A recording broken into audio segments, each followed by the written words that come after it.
भाई हमें ना 12 ज्योतिर्लिंग की यात्रा के बारे में समझाइए। लोग ये यात्रा करते क्यों हैं? तो अभी मैं ये सुनने को आ रहा है कि 12 ज्योतिर्लिंग एक फैशन हो चुका है और लोग सिर्फ फैशन की नहीं। 12 ज्योतिर्लिंग क्या है? ज्योतिर्लिंग वो लिंग है जिसमें ज्योति प्रधान है, जो स्वयं उत्पन्न, जो स्वयं हमने उसको बनाया नहीं है। वो ज्योतिर्लिंग को किसी ने भी, किसी के ये हैसियत भी नहीं है कि वो ज्योतिर्लिंग को बना सके। ज्योतिर्लिंग को हमने पाया है। तो ये लिंग ऐसे हैं जो जिसमें ज्योति है। ज्योति फिर शक्ति को रिप्रेजेंट करता है। तो शिव और शक्ति जिस लिंग में विराजमान है उनको ज्योतिर्लिंग बोला जाता है। 12 ज्योतिर्लिंग बहुत प्रमुख ज्योतिर्लिंग माने जाते हैं हमारे सनातन धर्म में। और ज्योतिर्लिंग का भ्रमण जो है, इसका अगर ज्योतिर्लिंग का नाम भी आप ले पाएं सुबह को या तो शाम को, तो आपका 7वां जन्म यानी कि 7 जन्मों का पाप वो उतार देता है। तो भ्रमण के बारे में तो मैं क्या बताऊं आपको कि उसका क्या फल होगा। किसी भी शिव साधना इंक्लूडिंग रुद्राक्ष साधना का भुक्ति और मुक्ति दोनों में इक्वल असर रहता है। शिव जी ऐसे हैं जो हमारे मटेरियल नीड को भी फुलफिल करते हैं, क्योंकि हमको मटेरियल नीड से वो जो इच्छा, जो लगाव है वो उठ जाए और हम जो हैं अल्टीमेटली हम अपने स्पिरिचुअल यात्रा में आगे बढ़ पाएं। तो ज्योतिर्लिंग भी उसी को रिप्रेजेंट करता है और ये एक भक्ति मार्ग है। अगर आप दर्शन करते हुए आगे जाएंगे तो आपको वहाँ पर ऐसा भक्ति मिलेगा जो मैं वर्ड में डिस्क्राइब नहीं कर पाऊंगा। 2 सवाल है। पहला सवाल ये कि ये जो 12 ज्योतिर्लिंग की यात्रा है, क्या ये खुद में एक साधना होती है? ये पहला सवाल है। और दूसरा सवाल ये है कि बहुत सारे लिसनर्स ऐसे हैं जो शायद अब उस 12 ज्योतिर्लिंग की यात्रा को अफोर्ड नहीं कर सकते at this stage in life. उनके लिए घर बैठे एक साधना उनके लिए भी शेयर कीजिए। पर पहले इस 12 ज्योतिर्लिंग के यात्रा की साधना के बारे में बताइए। जी, तो किसी भी साधना, पहले साधना शब्द को जानते हैं जी। साधना वो है जो निरंतर रूप में कंसिस्टेंटली एक डिसिप्लिन के साथ, एक नियम के साथ किसी भी चीज़ को अगर आप लंबे समय के लिए करेंगे विदाउट बीइंग डिस्ट्रैक्टेड, उसको साधना बोलते हैं। जब कोई भी अगर साधना क्यों करता है, अल्टीमेटली साधना इसीलिए किया जाता है ताकि आपको शिव प्राप्ति हो या तो सदाशिव प्राप्ति हो, राइट। तो शिव प्राप्ति का मतलब यह है कि आपके अंदर जो ब्रह्म है, जो आपके अंदर जो आत्मा है, वो परब्रह्म यानी कि सदाशिव के साथ हमेशा मिलना चाहता है। क्योंकि आप हमेशा एक सर्च या तो एक चीज़ को आप ढूंढ रहे होते हो।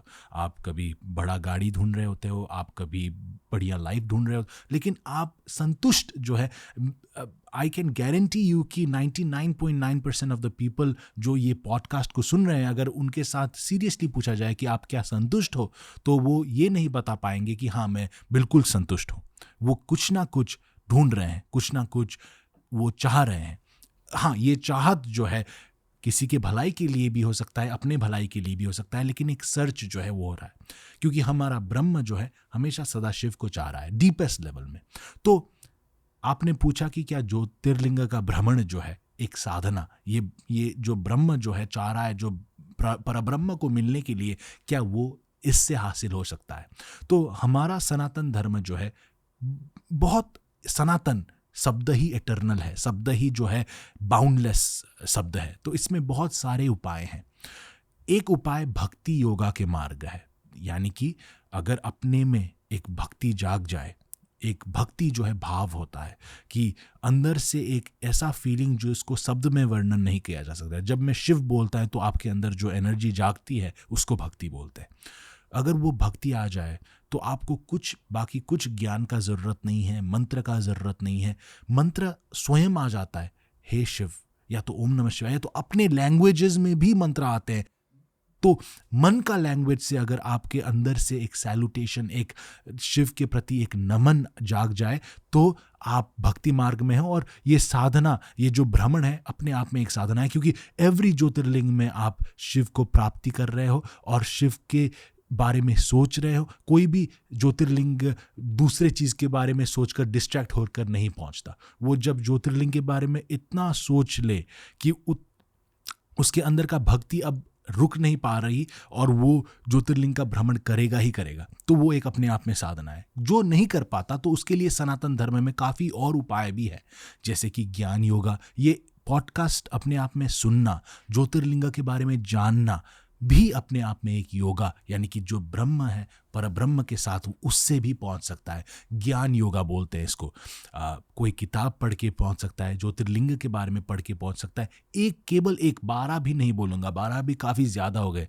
केवल एक ज्योतिर्लिंग, महाकाल ज्योतिर्लिंग या तो any Jyotirlinga for that matter, जो आपके नज़दीक हैं, अगर उनके बारे में आप सिर्फ जान ले, जाने का तो दूर का चीज, जान ले, ज्ञान ले, तो ज्ञान योगा भी है। अगर ध्यान कर सके तो उससे भी ऊपर का। अगर आप ज्योतिर्लिंग भ्रमण करके आ गए तो एवरी डे, आज के जमाने में, या तो because of the geological positioning of the Shivling, every day भ्रमण तो नहीं किया जा सकता, राइट? यानी कि एवरी डे आप ज्योतिर्लिंग का भ्रमण, आज भी उठकर ज्योतिर्लिंग का भ्रमण, कल भी, तो इट्स नॉट पॉसिबल। तो कैसे भ्रमण करें? तो मन से, ध्यान से, तो इसको ध्यान योगा बोलते हैं।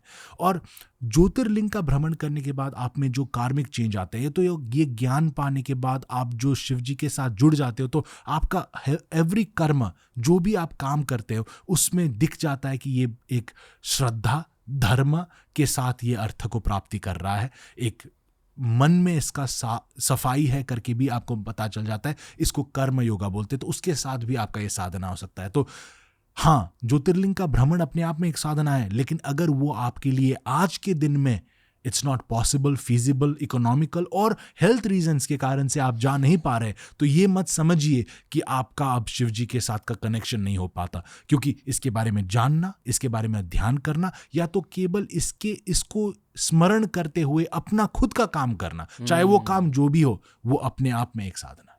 शिव जी का नाम लेकर प्रोफेशनल लाइफ में भी आगे बढ़ना। करेक्ट। जैसे कि एक एग्जाम्पल मैंने मैं बात कर रहा था, तो मुझे बोला कि मैंने सुना कि मैं जब लैपटॉप खोलती हूँ तो मैं ओम नमः शिवाय का मंत्र करके ही लैपटॉप खोलती हूँ। तो ये क्या है? ये अपने आप में भी एक कर्म करते हुए ओम नमः शिवाय इतना मन में है कि आप जो छोटा छोटा काम कर रहे हो उसमें भी आप भगवान को समर्पण करते जा रहे हो। तो जब अपना कर्म आप समर्पण भगवान को करो, अपना सोच समर्पण भगवान को करो, तो अपने आप में वो एक साधना है।